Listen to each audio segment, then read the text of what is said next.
Olá a todos, sejam muito bem-vindos ao webinar Acelerando o caminho rumo ao Dano Zero.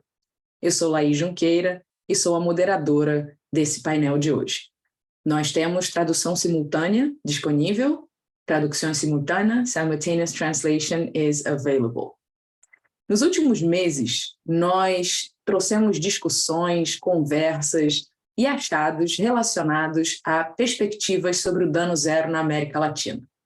Foram mais de 800 profissionais participando de workshops sobre o Dano Zero e hoje, na parte 2 desse painel, nós temos como objetivo compartilhar com vocês uma série de desafios e de aprendizados que aconteceram durante todo esse trajeto. A moderação vai acontecer da seguinte forma. Acho que alguns de vocês estavam aqui há 2 dias atrás e vai ser da mesma forma. Eu, a moderadora, faço uma pergunta e então passo a palavra para cada membro do painel oferecer as diferentes perspectivas de uma instituição de saúde, de uma acreditadora e consultora e uma empresa de análises e informações. Hoje, eu tenho o prazer de compartilhar tela com Carolina Lopez, que é líder de implementação do prontuário eletrônico da Fundação Santa Fé de Bogotá. Olá, Carolina.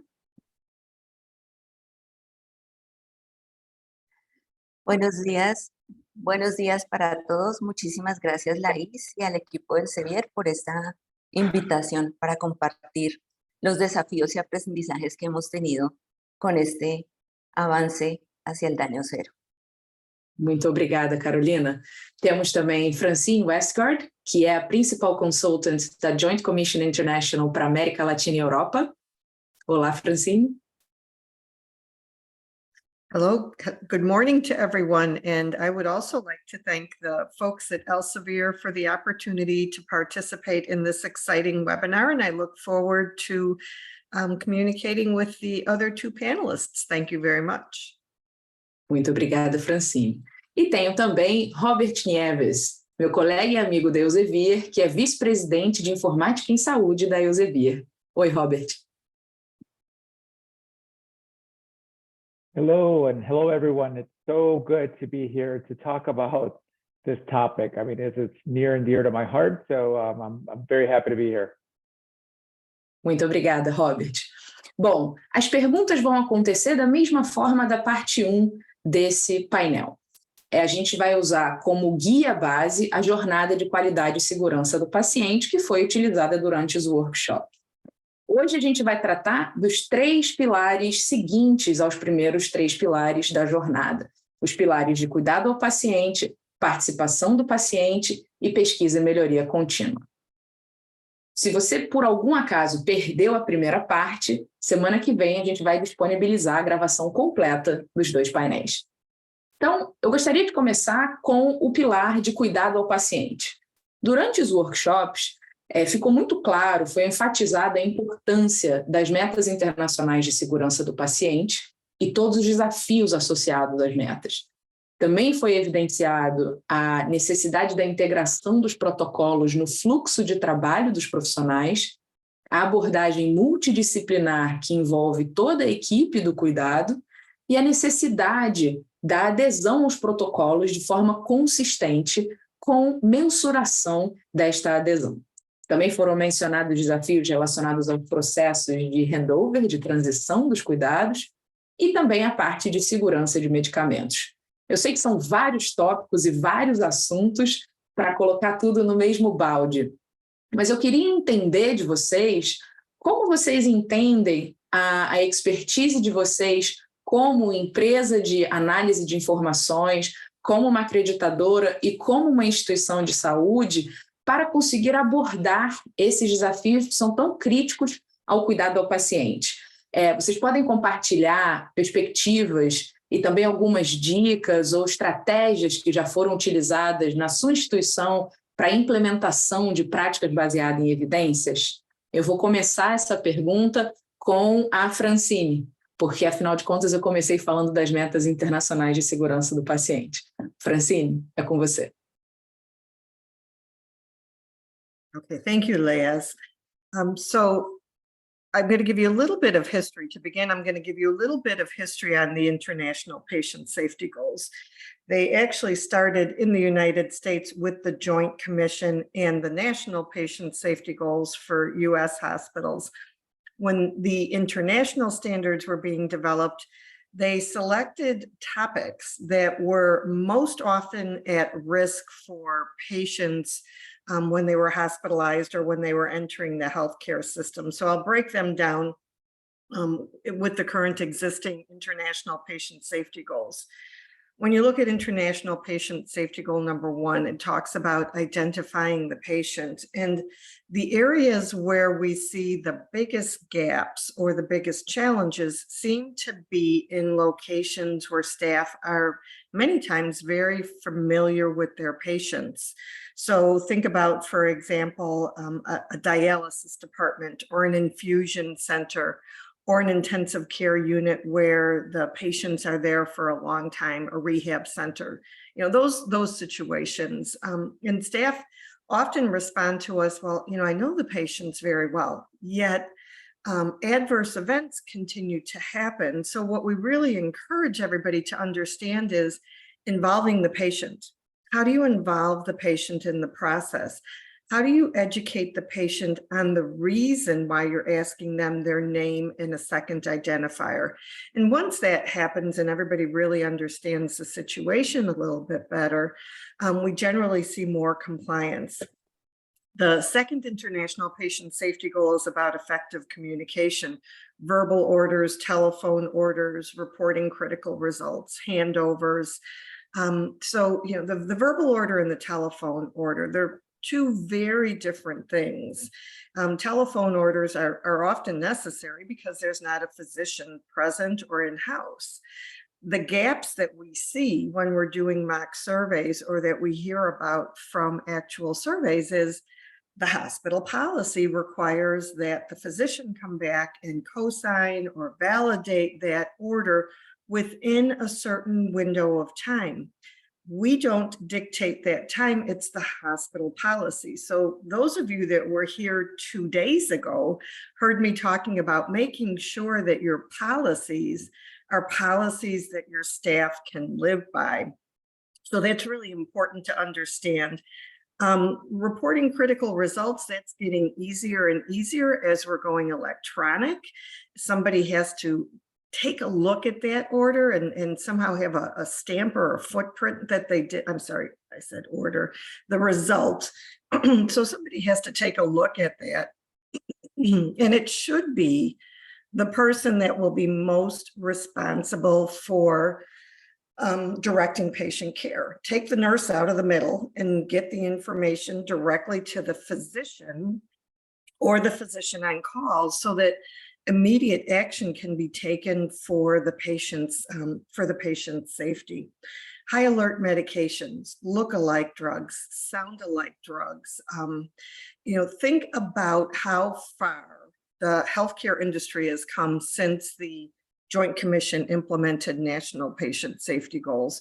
When you look at packaging for medications now versus what they looked like 20 years ago, in most instances, manufacturers have significantly changed their packaging in order to minimize the risks that come with look-alike and sound-alike drugs. Where we see the biggest gaps or the most challenges, again, policy related, an organization writes a policy on how these medications are to be stored, how they're to be labeled. And we often find gaps, not in the pharmacy, not in the departments, but in these other outliers, like the general stores where the medications come in and they're stored in a secured location in general stores, but they're not labeled the way that the policy requires it. That's where we often see the gaps for look-alike, sound-alike drugs. Safe surgery, that's coming along very well. Operating theaters have a lot of processes in place. General procedural areas are coming along very nicely, but where we're seeing gaps many times are in the unique procedural areas. For example, if somebody's having a needle-guided biopsy in the radiology department. Sometimes they don't necessarily think to mark the lateral side where the procedure should be occurring. So this is, you know, I'm trying to give you little tips on how to improve your compliance. Reducing healthcare associated infections, that international patient safety goal has been expanded beyond hand hygiene and now includes the use of bundles. So think about, you know, all the different bundles and packages that are available to standardize the processes that your staff use. Think about the tools that you can build into your electronic medical records. And then what we do require is that you monitor these guidelines for variations, deviations from use, not for punitive purposes, but to learn from. Why did this not happen? Was it the patient didn't meet some of the criteria for some reason, or, you know, for whatever reason? That's why we require that you monitor it, to learn from it. And then finally, falls. The biggest gap that we see in falls is, I'm a nurse, and I suffer from tick box syndrome. You know, we put tools in places and we say, this will make it easier for the nurses. All they have to do is tick a box. So they perform the assessment, they tick the box, but what we really want to see the staff do is slow down and really do a comprehensive assessment to make sure that that assessment correlates with the patient's presentation. And then think about the times where the patient's presentation changes throughout hospitalization. Did they go for surgery? Did you change their medications? Don't wait until they fall down to perform the reassessment. Have those scheduled at regular intervals. So those are my pearls of wisdom on the international patient safety goals. And I could talk for hours, but I'll stop there. Thank you. Thank you so much, Francine. That was very interesting. Now, can we have Carolina sharing her perspective? Claro que sí, Laís, muchísimas gracias. Como lo hablaba Francine, es muy importante conocer esas metas de seguridad, pero ya en el ámbito ambulatorio es supremamente importante, y como parte de esos procesos de mejoramiento es destacar el compromiso del gobierno corporativo. Los directivos de la institución son los que, a través de su liderazgo y su acompañamiento, orientan y apoyan las estrategias que van enfocadas a todo este proceso del cumplimiento de las metas de seguridad y alcanzar ese deseo de llegar al daño cero. ¿Qué estamos buscando en las instituciones hospitalarias? Estamos buscando impactar y mejorar que los procesos sean homogéneos en la práctica, que no haya tanta variabilidad en la participación de los procesos que se hacen, y que haya un trabajo multidisciplinario, donde los diferentes miembros del equipo de salud colaboran en la planificación, ejecución de los proyectos, mejoran asimismo sus propios procesos. Y esto implica promover la comunicación efectiva, la coordinación de los cuidados y el intercambio de conocimientos y de la experiencia que cada una de esas personas pueda tener. ¿Qué les puedo contar que tenemos aquí en la institución? Desde el 2019, la Dirección de Enfermería organizó la estrategia de gobernanza compartida, lo que permite que ha evolucionado la práctica del cuidado de enfermería a partir de la participación de las enfermeras asistenciales, esos enfermeros que están a la cabecera del paciente y toman las mejores decisiones para la atención de sus pacientes. Y este equipo se ha venido consolidando y tomando autonomía sobre los riesgos y desenlaces asociados a sus mismos procesos de atención. ¿Esto cómo lo traducimos en la práctica? Dentro de esta gobernanza compartida ha permitido identificar esos procesos críticos de la atención de enfermería desde una perspectiva de mejoramiento, de innovación, de trabajo colaborativo entre los diferentes roles de enfermería y otras disciplinas asistenciales. Aquí no hacemos nada solos, siempre debemos trabajar con los otros en pro del paciente. Y de esta forma entregar cuidados de calidad con los mejores estándares de seguridad y servicio. Algunos ejemplos de esta gobernanza compartida están alineadas con las metas internacionales de calidad, como nos lo hablaba Francis. Tenemos una gobernanza compartida de prevención de caídas, de prevención de lesiones por presión, prevención de infecciones, uso seguro de medicamentos, experiencias extraordinarias del cuidado y de calidad. Y gracias a esta monitoría y evaluación de los procesos, se revisa toda la información que se identifica en cada una de las auditorías o monitorías que se hacen y se generan espacios de refuerzo y retroalimentación con los equipos asistenciales para disminuir esas brechas identificadas. Actualmente, dentro de estos grupos, aquí en la institución, tenemos un grupo formado casi por 600 personas entre profesionales de enfermería y auxiliares de enfermería, que de esta manera trabajamos de forma continua para mejorar las condiciones de atención de nuestros pacientes. Esas son unas de las estrategias que nosotros tenemos. También tenemos en la institución la estrategia del manejo por patologías de los pacientes, un manejo específico en el cual lo llamamos los centros de cuidado clínico, donde se enfoca en brindar la mejor atención, protocolizando y estandarizando los modelos de atención, la conformación de equipos multidisciplinarios para la atención integral de las patologías, la definición de indicadores basados en desenlaces, en los mejores desenlaces que pueda tener el paciente y en procesos de educación al paciente, familia y al acompañante. Y esto nos ha permitido organizar de una mejor forma esa comunicación dentro de los mismos equipos de trabajo. Francine nos ponía el ejemplo de la comunicación efectiva. Un ejemplo puntual es que la educación que estamos brindando dentro de estos mismos centros de cuidado clínico es una educación interdisciplinar.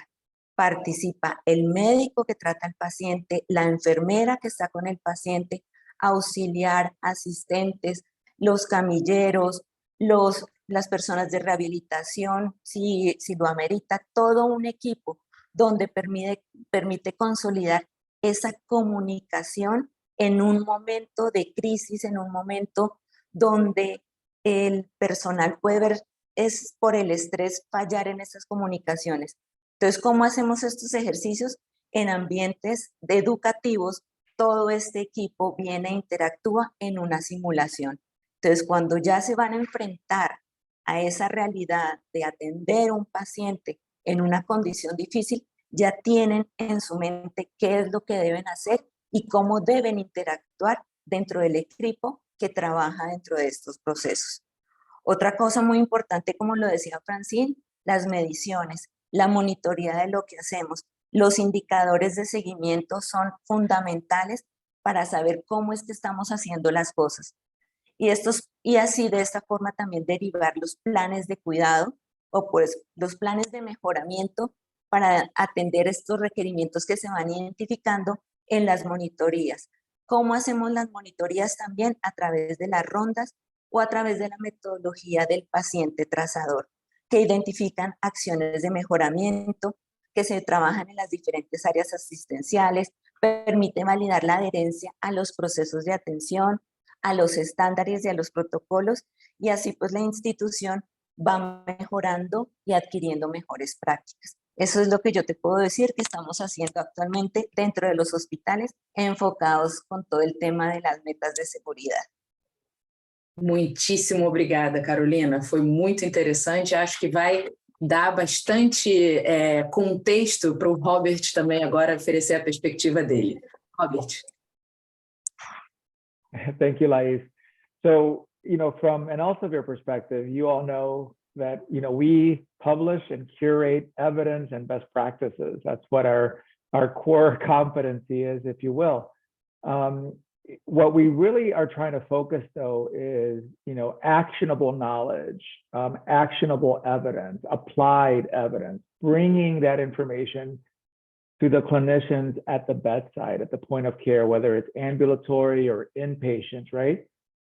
Because that's where that information needs to lie. I mean, everything that Carolina and Francine said, just to remember all these things as a clinician, practicing day in and day out, takes so much, right? There is just so much information that we need to hold in our heads and take care of patients at the same time. So how do we alleviate that?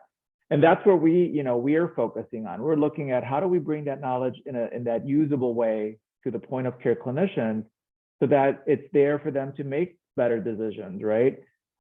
We talked about medication safety, right? And the importance of that. And we all know how critical that is, right? A wrong medication can cause harm to our patients. But the incorrect combination of drugs also cause harm because it delays the care of the patient, the treatment of the patient, right? And so looking at how do we affect those everyday workflows, bring information based on evidence and best practices and the latest is what we focus on. So that concept of actionable knowledge. From a patient education perspective, right, we all talked to how important it is to include the patient, make sure that they're educated. I worked in home care for many years, and I see the results of patients being discharged with no adequate education. And then we're surprised when they end up back, in the hospitals in a crisis, right? How do we prepare the patients in a much better way, in a way that they can understand that information that's critical, that it isn't the last 15 minutes of your admission, right? That it is part of our everyday processes, right? Those are the kind of things that we focus on, that concept of bringing, the latest and the best to the clinician so that they have the tools necessary in order to deliver that care. So I would say that we focus more on the how than anything else, because all of these are really key elements. There isn't one silver bullet, unfortunately, right? We have to work with the technology. We have to work with the EHR systems.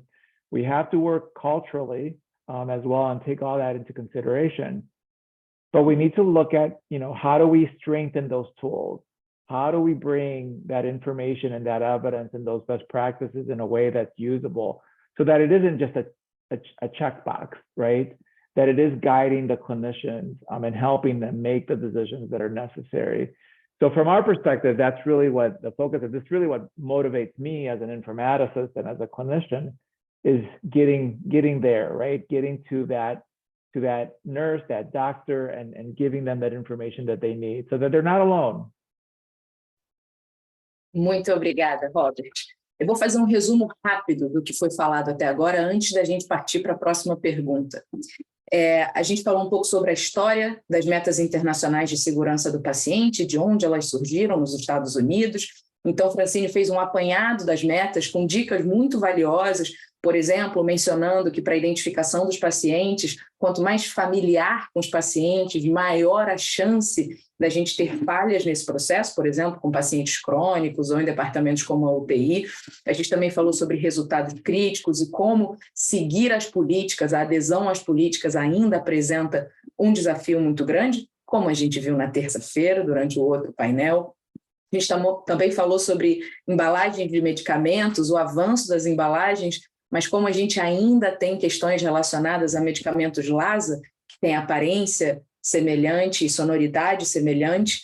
A gente também falou sobre cirurgia segura e como há gaps ainda, por exemplo, em áreas específicas, por exemplo, procedimentos e marcação de lateralidade em procedimentos que não são tradicionalmente considerados pelos profissionais. A gente também falou sobre bundles na parte de infecções e como é interessante e importante integrar no prontuário esses bundles, por exemplo, como uma ideia. Também falamos sobre monitoramento desses bundles e de indicadores e a importância do uso desse monitoramento para melhoria.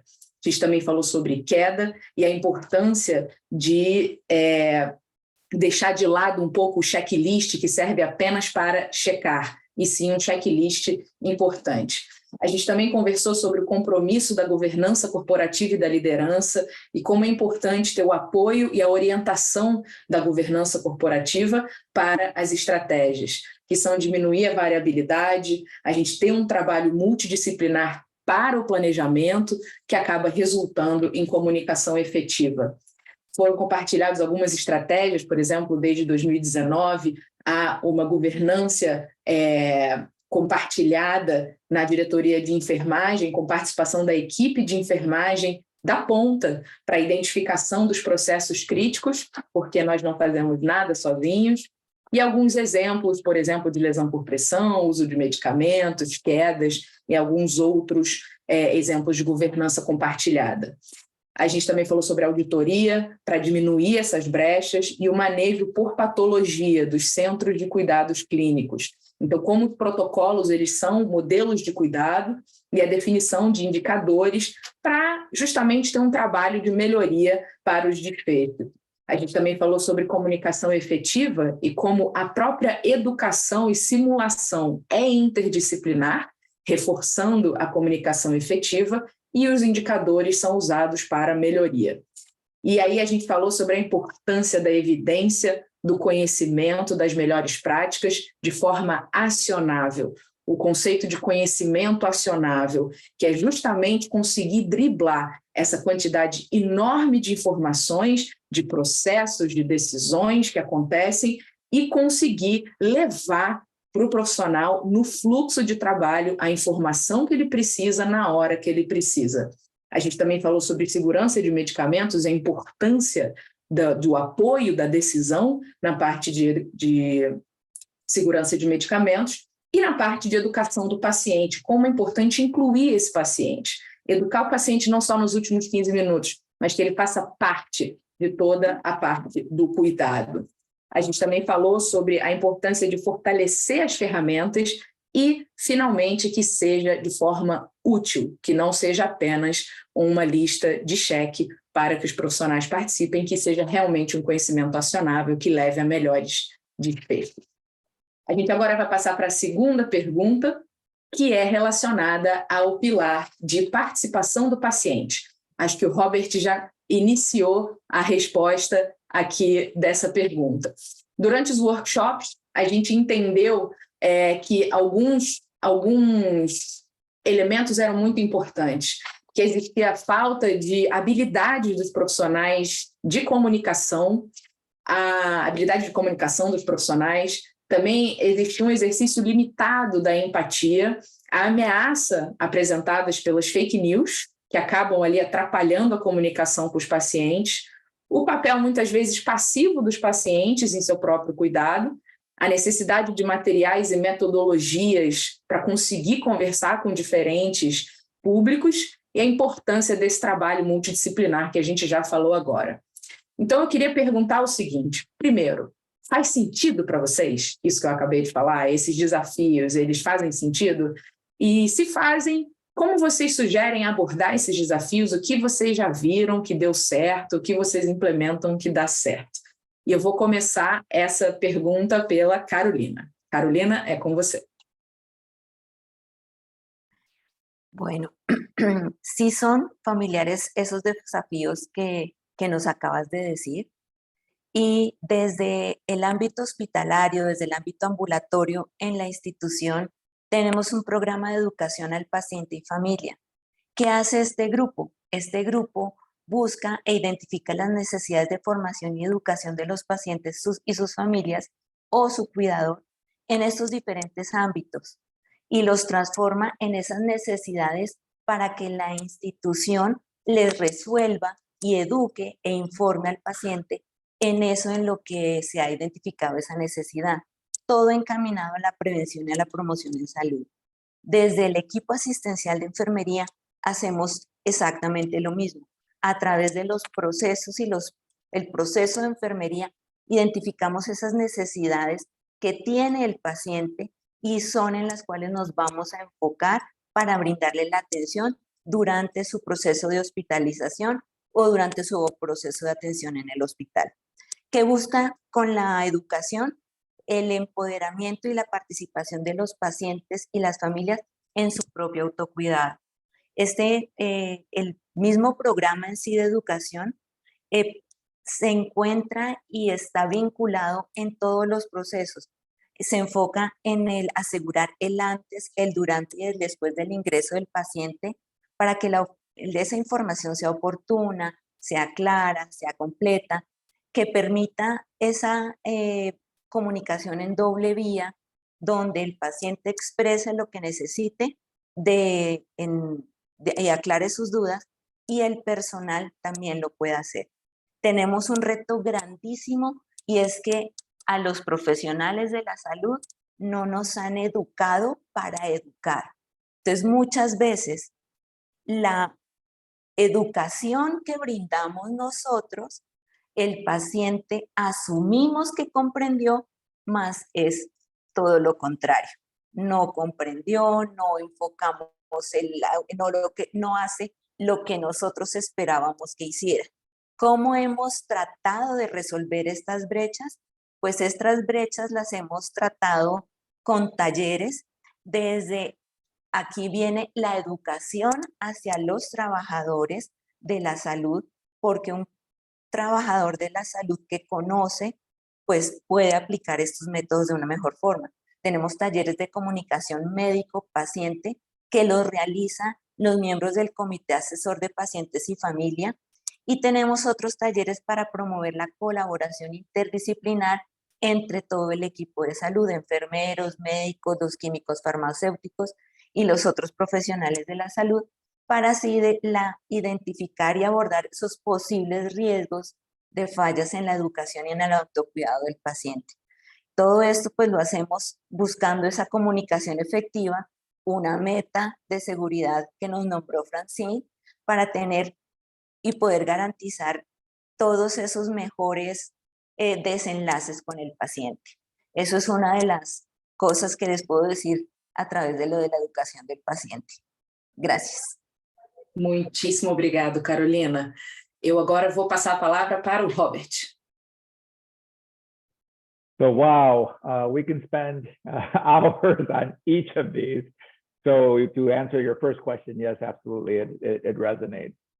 I'm going to focus on interdisciplinary practice because that's been mentioned quite a bit here.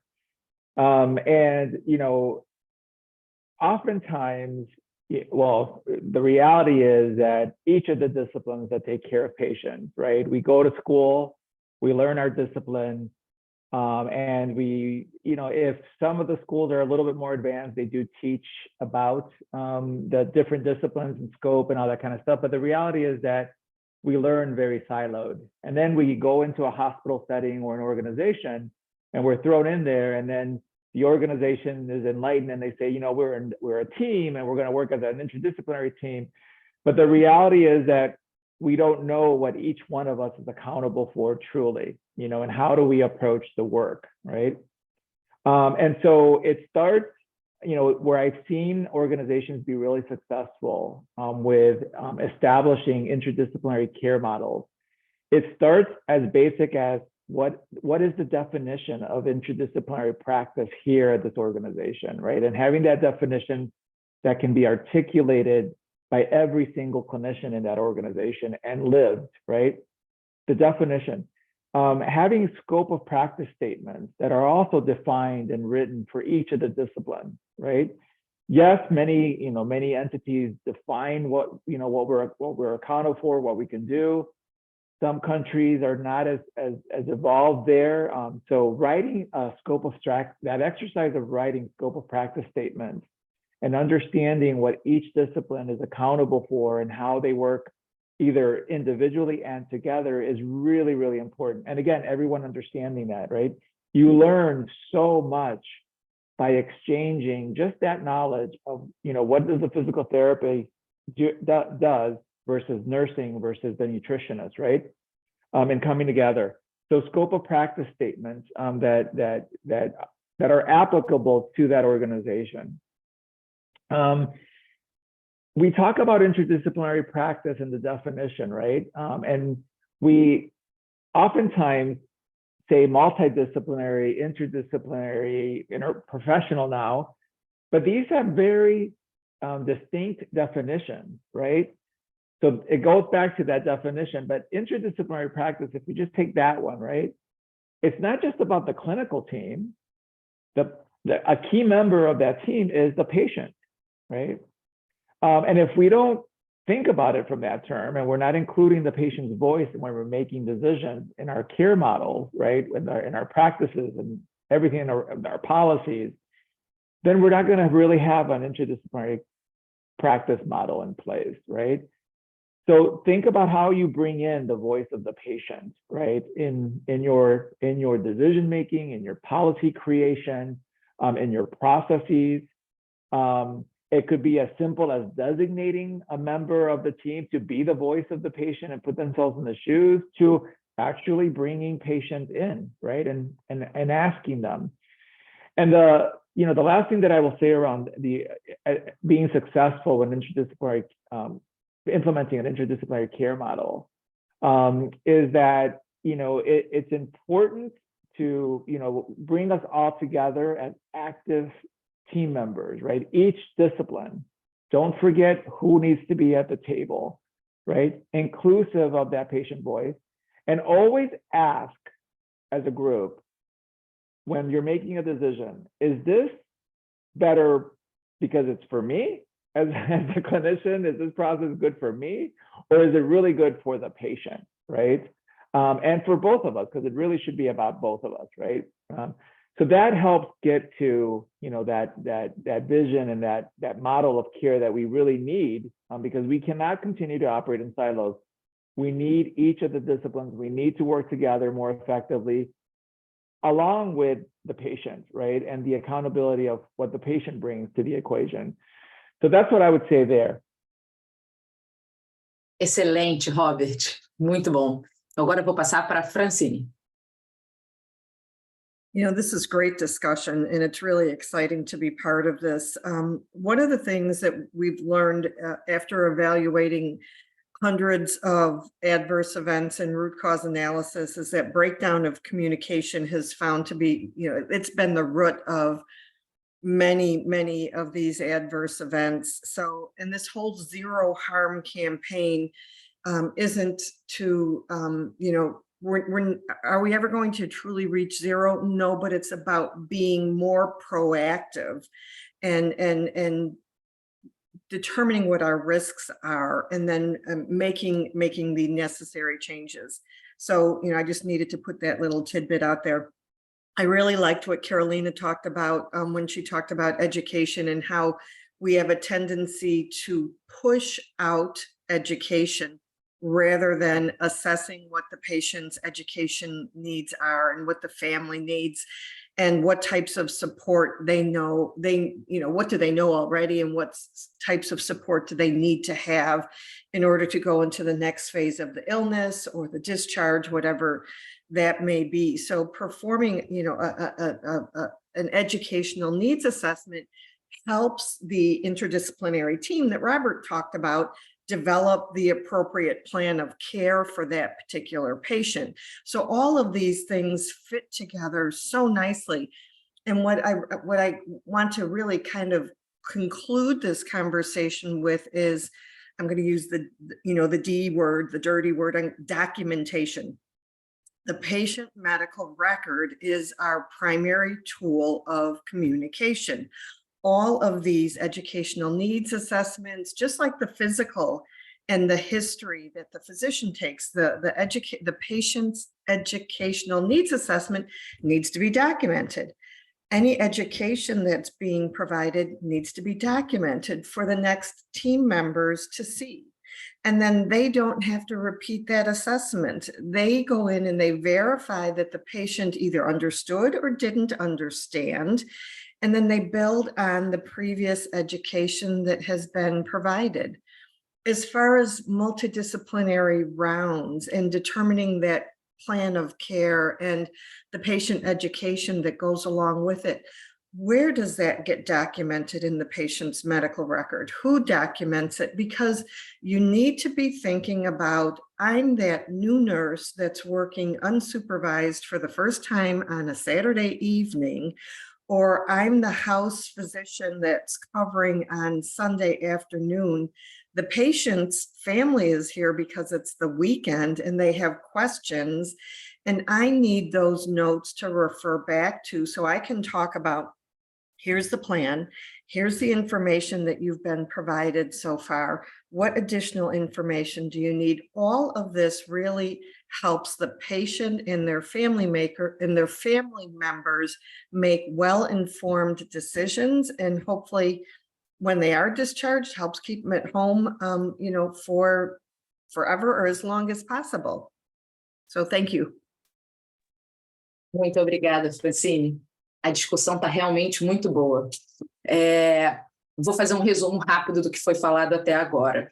A gente falou sobre como é importante avaliar as necessidades do paciente, não apenas entregar uma educação sem avaliação dessa necessidade, sobre o empoderamento do paciente e dos familiares na área do cuidado, programas de educação que tenham uma continuidade durante a hospitalização, antes, durante e depois.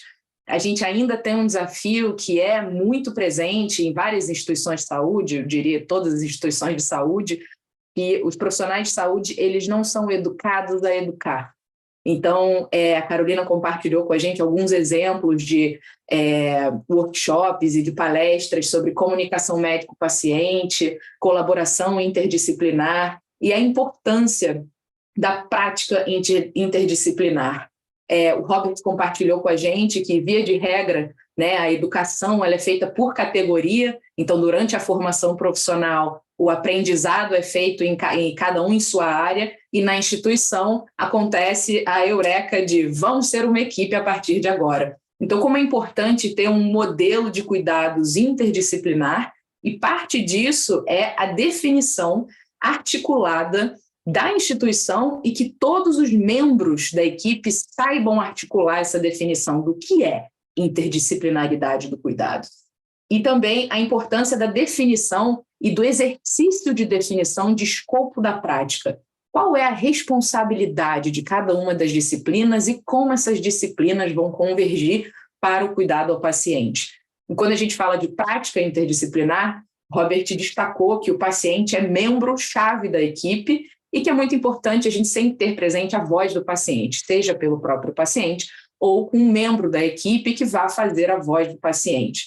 A gente também falou sobre o envolvimento ativo da equipe multidisciplinar, incluindo a voz do paciente, para que a gente tenha um processo que, no final, quando a gente pergunta esse processo é para mim ou é para o paciente, a resposta ideal seja esse processo é bom para os dois.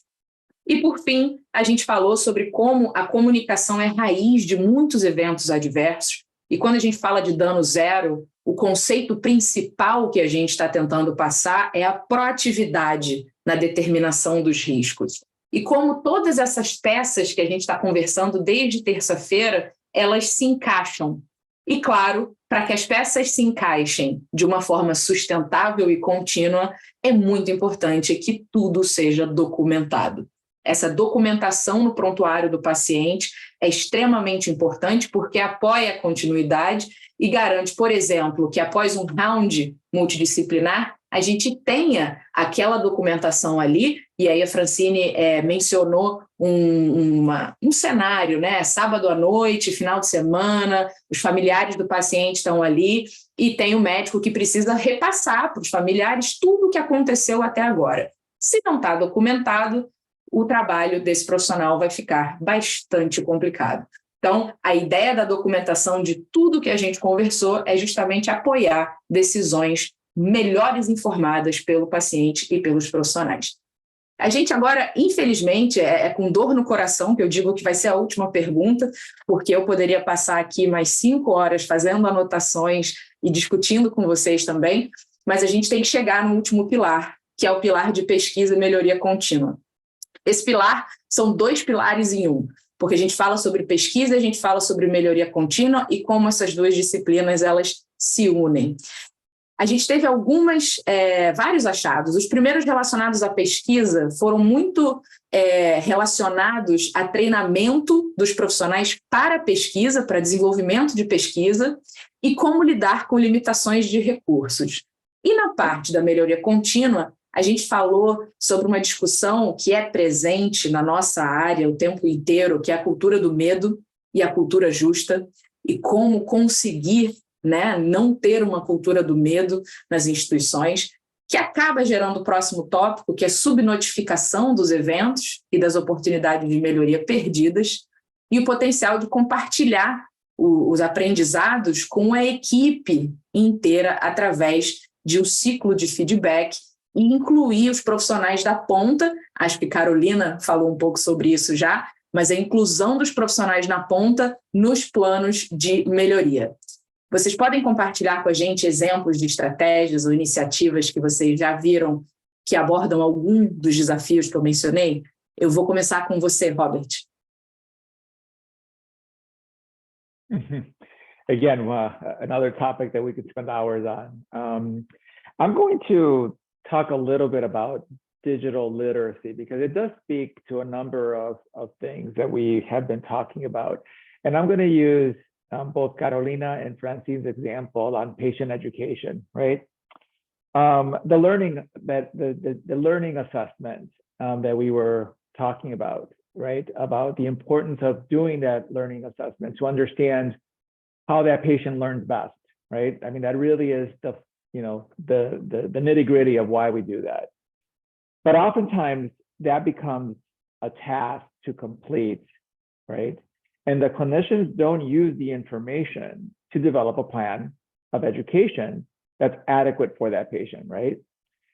And that is the one of the key problems that we have. Oftentimes, when we implement digital technologies, et cetera, we focus more on the point and click, right? And that rather than why is this important and how do you utilize it, right? How do you utilize it in practice, right? To make an effective education plan. And that's where we need to focus more. We need to transition from, let's just teach you where to document it. Yes, documentation is important, but what you do with that information and how you use that as part of the communication process is the value, because otherwise you can document it all you want, but if you're not getting that, right? That one is a thing that we need to really shift our thinking, right? That how do we get clinicians to be more digitally, literate? Because Laiz, you were talking about fear, right? As a new nurse coming in, why do we lose so many nurses the first and the second year? Because they're fearful that they're going to harm the patient because they don't have the experience, the expertise, the support that they need, right? This is where we need to, if we really are going to help with from a transition to practice perspective, we really need to look at how do we help them manage that fear until their expertise is built to that level that is needed, that they can feel comfortable in an environment, that they can contribute, their expertise as well. So all of this is really tied together. Francine said it very well. Everything fits together very nicely, right? We got to think about these things because they do have an impact, right?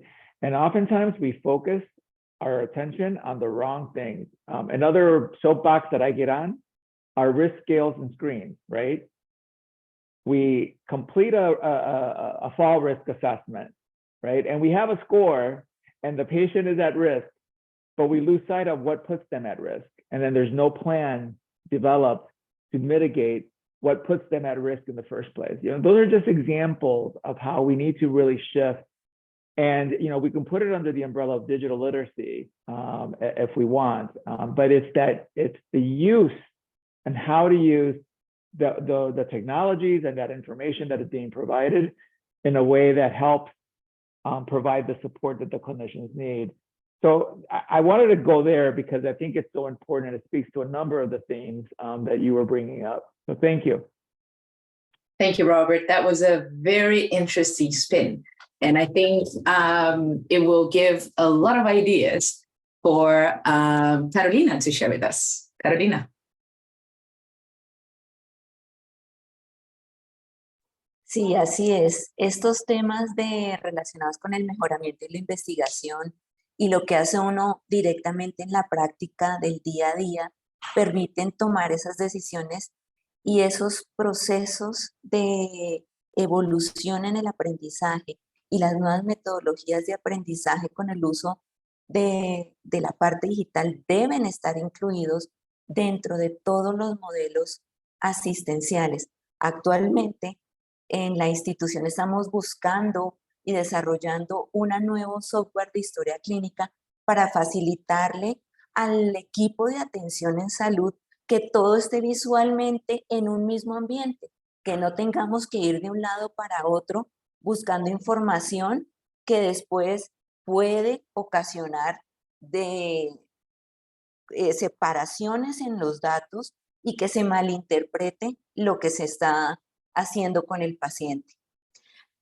Para complementar lo que nos estabas pidiendo sobre lo que es, cuáles son esos planes de mejora y incentivar a la investigación, aquí en la institución, dentro de los aprendizajes y las mejoras que tenemos, todo se basa con la retroalimentación y la evaluación constante de esos resultados y de la práctica para identificar esas mejoras y realizar esos cambios efectivos. El establecimiento de esos comités de seguridad, aquí tenemos el programa de atención confiable, en el cual buscamos ese análisis de ese evento adverso y sacar esas lecciones aprendidas para que las mismas personas que están involucradas en el evento participen en esa retroalimentación, no solo para ellos, sino para el resto de su equipo, para lo que me pasó a mí, no le pase al otro. Dentro de eso mismo también estamos promoviendo la cultura del aprendizaje, donde se alienta a que ese profesional o esa persona comparta sus ideas y sugerencias para mejorar todo lo que tiene que ver con la atención. Actualmente, y lo sé en la mayoría de las instituciones, nuestros planes y nuestros eventos, nuestros procesos de mejoramiento son más reactivos que preventivos. Y pues esa es la cultura que también tenemos que cambiar en esos planes de mejoramiento, volvernos más preventivos, ir a mirar el antes de que ocurra un posible evento en la atención. Con respecto a la investigación, no es desconocido que en las instituciones de salud los líderes de investigación son la parte del equipo médico. Y hay alguna que otra investigación en la cual se involucran los otros profesionales de la salud. ¿Qué estamos haciendo en la institución? Y es algo que quiero compartir con ustedes, y es que hemos abordado 2 líneas de trabajo encaminadas a facilitar y acompañar esa producción científica desde el ámbito de enfermería, por ejemplo. Una de ellas es la producción de narrativas, es adquirir esas competencias para que escriban y cuenten sus experiencias con la atención de los pacientes, cómo se han sentido en esos procesos, y incentivar a publicarlas en la revista que tenemos en la institución, que se llama Revista Actualizaciones de Enfermería. Y la otra línea es el trabajo que hemos desarrollado con el equipo y el liderazgo de práctica basada en la evidencia de la institución, en capacitar a un grupo de profesionales en práctica basada en evidencia para lograr desarrollar más proyectos de investigación. Y por fortuna, aquí es una cuña, que hemos contado con el apoyo del Elsevier y la Subdirección de Estudios Clínicos y Epidemiología de la Fundación, donde hemos realizado talleres enfocados en fortalecer esa cultura de investigación entre los profesionales de la salud, para obtener mejores prácticas asistenciales, para mejorar la experiencia de los profesionales. Y en estos talleres hemos cubierto temas como los conceptos básicos de la investigación, cómo redactar artículos, que se nos hace muy difícil para nosotras las enfermeras. Y en otro momento tuvimos un taller donde analizamos lo que ya tienen escrito los enfermeros y mirar por qué no logramos avanzar o por qué nos han devuelto esos artículos. Y entonces de esta forma nos ha permitido extender esas redes de colaboración entre los mismos participantes de los talleres, con el Elsevier y pues con el apoyo de la subdirección clínica y con la de salud poblacional. Entonces estas son las experiencias que hemos tenido, hemos mejorado en la producción de artículos, la gente quiere participar en las escrituras, pero pues aún tenemos ese miedo de qué voy a escribir y cómo lo voy a escribir. Muchas gracias. Muitíssimo obrigada, Carolina. Francine. All right, thank you, everybody. So I think Carolina has made a very important point. We must involve the staff. And Robert's point, it must be meaningful projects. And we have to have meaningful projects. Otherwise, they're not going to be interested in that. They'll consider that, oh, this is something from leadership. So how do you take these two essential components and make them come together? Well, you think about this. Leadership sets the organization's improvement priorities. And I'll give two examples. All right, we're going to decrease healthcare associated infections by 3% in our organization next year. And priority number 2 is we are going to improve the patient experience with communication and our staff here in the organization. So both of those are measurable. Both of those can result in really good projects at the department level. Leadership has set the priorities. Then the department level says, all right, here's how I'm going to contribute. I'm going to contribute with the use of to decrease the infection. I'm going to use bundles. I'm going to improve hand hygiene compliance.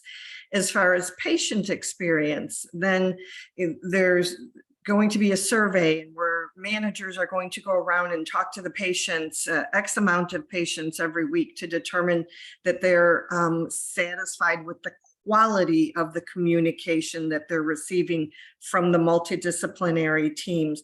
So this is how it cascades from leadership to the frontline departments. Now, the fear component, how do you take that fear component away? Well, you make it fun.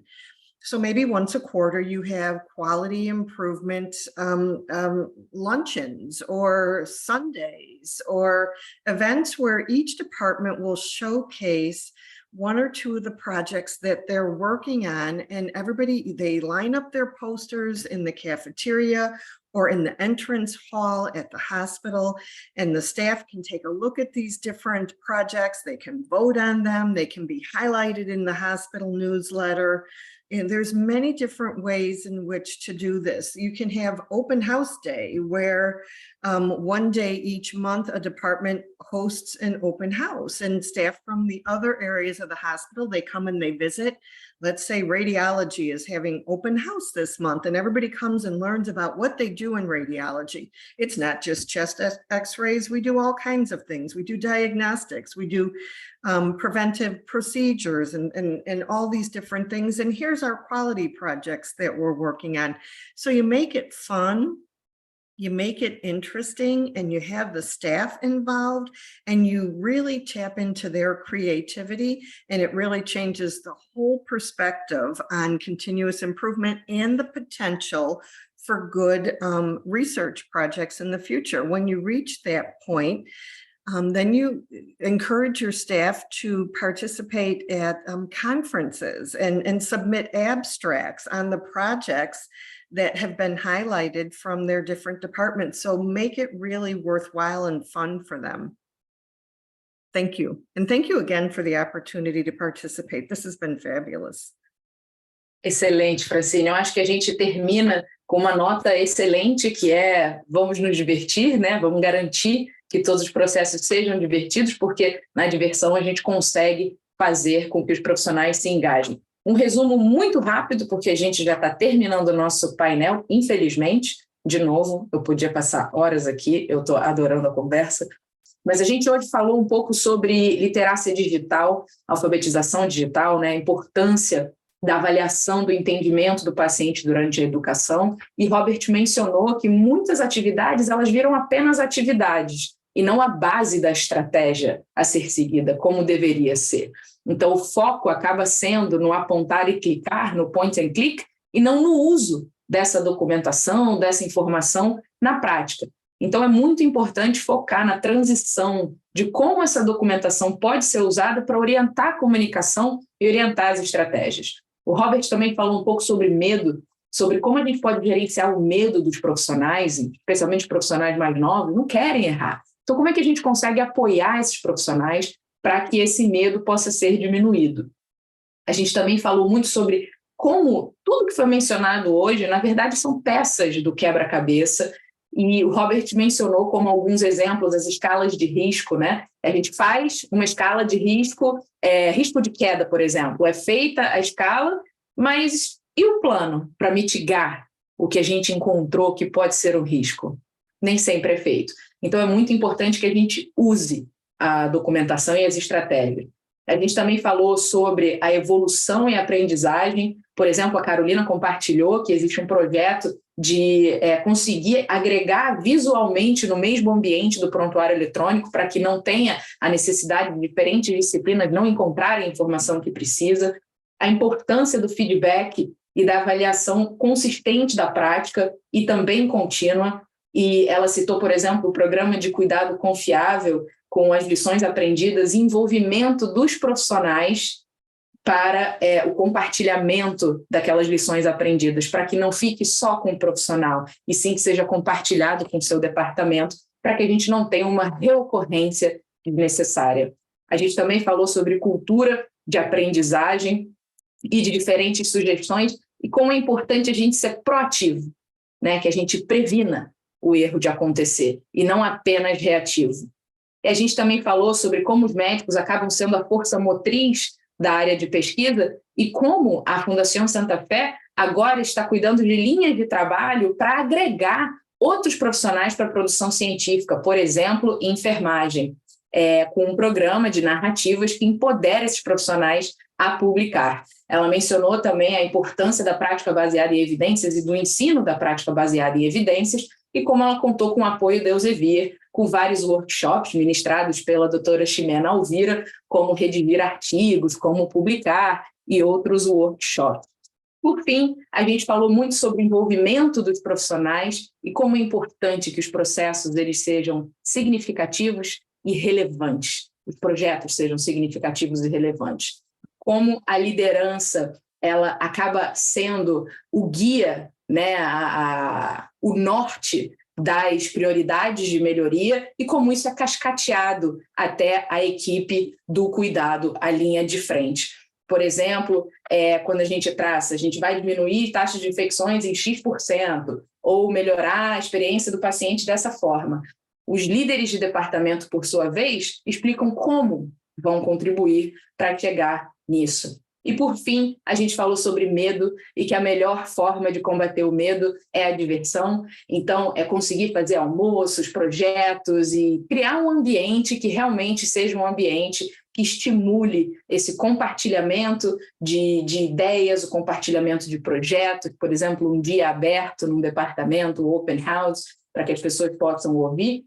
E isso acaba virando projeto de pesquisa. E aí os profissionais são encorajados a ir a congressos, conferências e compartilharem as suas experiências. Olha, eu queria agradecer imensamente a Carolina, Francine e Robert. Eu acho que foi o início de uma conversa. Esse foi um curta-metragem do que deveria, na verdade, ser uma trilogia. Então, a gente está abordando de forma muito rápida o que são horas e horas e horas de conversa, mas a gente tem uma série desses vídeos, painéis, conversas que já aconteceram durante esse processo do Dano Zero. Então, eu sugiro, colocaram aqui no chat o link, eu sugiro, se você gosta do assunto, se você está achando legal essas discussões, entra lá, conversa com a gente, porque tem muito mais vindo por aí. Eu peço desculpas, a gente teve vários comentários no chat, não vai dar tempo de ler todos, mas a gente tem bastante participação. A gente vai salvar o chat e entra em contato com vocês em relação às perguntas de vocês. Eu agora passo a palavra para Caroline, Francine e Robert para seus últimos comentários.